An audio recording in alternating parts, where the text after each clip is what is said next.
magaalada baran ee xarunta gobolka Sanaag ayaa waxaa maalmahan ka socday dugsiyada Al-Furqaan dhiga hidaha iyo dhaqanka Soomaaliyeed waxaana maanta ay ahayd maalintii labaad ee barnaamijka hidaha iyo dhaqanka.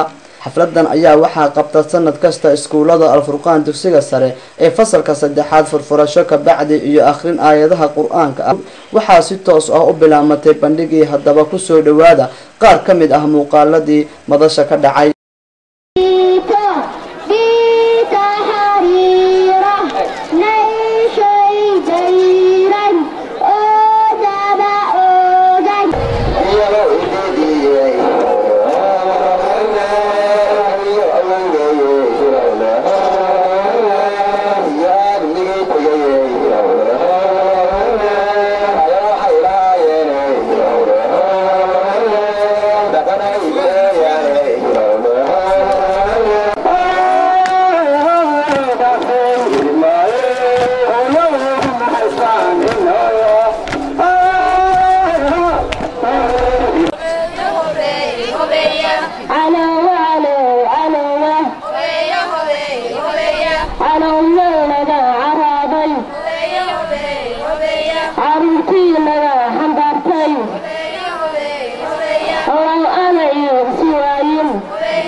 waxaa iyaguna xafladda ka soo jeediyay mujaajulo aad ay ula dhaceen dadkii ka soo qayb galay madasha waxayna ku saabsanayd dhaqankii ka jiray miyiga iyo sharaftii iyo wanaagii uu lahaa.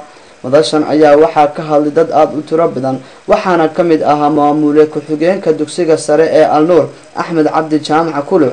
abwaan cali Soomaali oo ah agaasimaha barnaamijka ayaa gabay ka tiriyay madasha. waxaa isaguna madasha ka hadlay maamulaha guud ee dugsiyada Al-Furqaan Cabdicasiis Axmed Dahar. dhanka qurba joogta ayaa waxaa madasha ka hadlay Cabdiraxmaan Cabdulaahi Cabdi Beerdhige waxaana hadaladiisii ka mid ahaa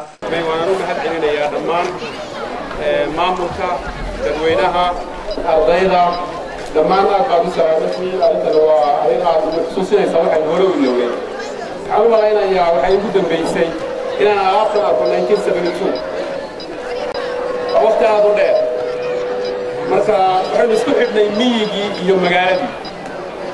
inta badanna waad garan kartaan cilmigu wuxuu ka yimi miyiga.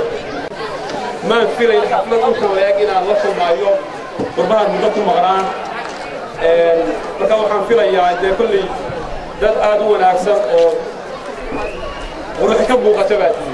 ugu dambeyntii ayaa waxaa soo xiray xafladda maayirka degmada Baran Cabdirasaaq Axmed Ciise. xafladan hidaha iyo dhaqanka ayaa maalmahan soo socda laga soo dayn doonaa TV-ga caalamiga Royal TV iyadoo ah barnaamij waxaana habeennimadii casho dhaqameed lagu qabtay hoolka dugsiga waxaana casumaada fidiyay ardayda fasalka 3aad ee dugsiyada Al-Furqaan. Saciid Axmed Finde, Royal TV, Baran.